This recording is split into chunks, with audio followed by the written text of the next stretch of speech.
The Jets ended their season with a 6-game losing streak after being right there in position to make the playoffs. Brian Costello is the New York Post Jets beat writer and co-host of the Gangs All Here podcast. So let's bring Kaz in to get his final thoughts on such a roller coaster of a season. Kaz, garbage bag day is over. The lockers are cleaned out. Turn the lights off in the locker room. The Jets offseason is officially on the clock. So how would you rate their performance based on your preseason predictions? Well, based on my preseason prediction, they did well, Brandon. I think that's the problem here when you're evaluating the Jets season. All right. 7 wins is a good season for the Jets, comparing to what they've done the last few years. 2 wins in 2020, 4 wins in 2021. They added 3 more wins. They became they're not a doormat in the league. They're not picking in the top 5 in the draft. So that's progress. However, if you're going to what I thought at the end of October and middle of November, it's a disappointment. Brandon, Remember, they were 6-3 and had just beaten the Bills at home going into their bye week. They were looking pretty good.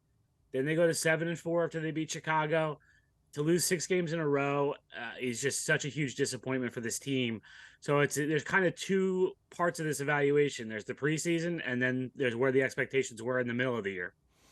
All right, and before we even start talking quarterback, because I know that's a hot topic right now, let's discuss the guy who calls the plays, offensive coordinator Mike LaFleur. Now, there's been some speculation over if he's going to even be back. GM Joe Douglas said that the decision is ultimately up to Robert Saleh. So is Mike LaFleur the play caller for the New York Jets next season? I think he is, Brandon, with some help. Robert Saleh said Monday that he will hire a veteran coach to join the offensive staff. If you remember, when Robert Saleh first got the job, he hired Greg Knapp to be the passing game specialist. Tragically, Greg was hit by a car while riding his bike and died before the season started in 2021.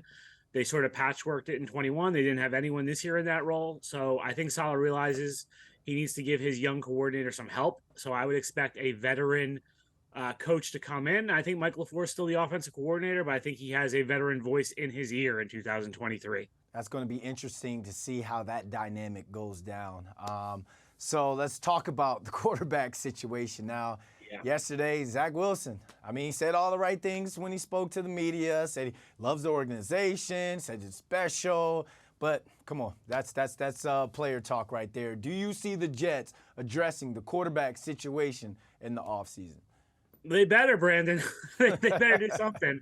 What are they going to do? I don't know. We're sitting here in January 10th. They've got a little while to make a decision, but I think it's clear Zach Wilson's going to be on this team in 2023. The Jets, they've gone too far in what they've said to go back now. Robert Saleh, through hell or high water, we're going to develop him.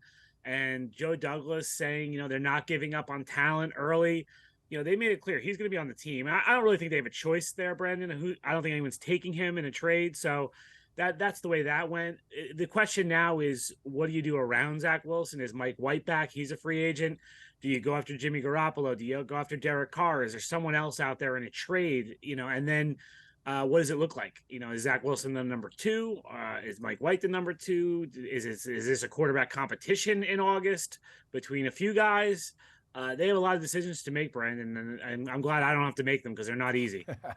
All right, so you're talking about a veteran play caller to come in and help. We're talking about a new quarterback. So what are some of the other biggest needs the Jets have to go after in the offseason? I think the offensive line, Brandon, they've got some free agents there. They need health there more than anything, but they need to do something. They're going to have to probably add a center, maybe a tackle as well. They could do that in free agency and the draft. That's the biggest one to me. They don't have a ton of needs. I think on defense, the biggest thing is bringing back Quincy Williams, getting a contract done for Quinn Williams. But I don't see a lot of holes there right now. On offense, to me, it's the offensive line. This team has a lot of young talent on them. I texted one of my best friends and asked him, are you excited about the future? He's a huge Jets fan. He hasn't texted me back yet, so I need to ask you. Too soon. Should Jets fans actually be excited about the future of this football organization? Yes, they should, Brandon. Like I said, if we had this conversation a year ago, 2 years ago, my standard line the last few years is when the Jets have gotten the offseason is it's a Noah's Ark offseason. They need two of everything.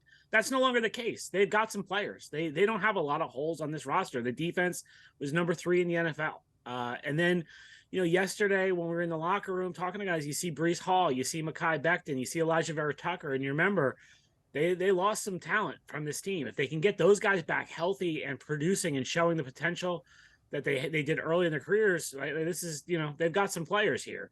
The key is the quarterback. Okay, they got to figure out the quarterback spot, and that's the only thing that's really holding them back right now. To me, from being a playoff team, is that quarterback position. They've got a lot of talent elsewhere. They could end up with the offensive and defensive rookies of the year, Brandon, with Garrett Wilson and Sauce Gardner, which is an amazing accomplishment. So I think the future is bright right now for the Jets. Yeah, it was exciting watching Garrett Wilson play this year and Sauce Gardner. I think he's going to be the next Darrelle Revis in that locker room. Brian Costello, the Gang's All Here podcast, thank you for joining us, and Happy New Year. Thanks, guys.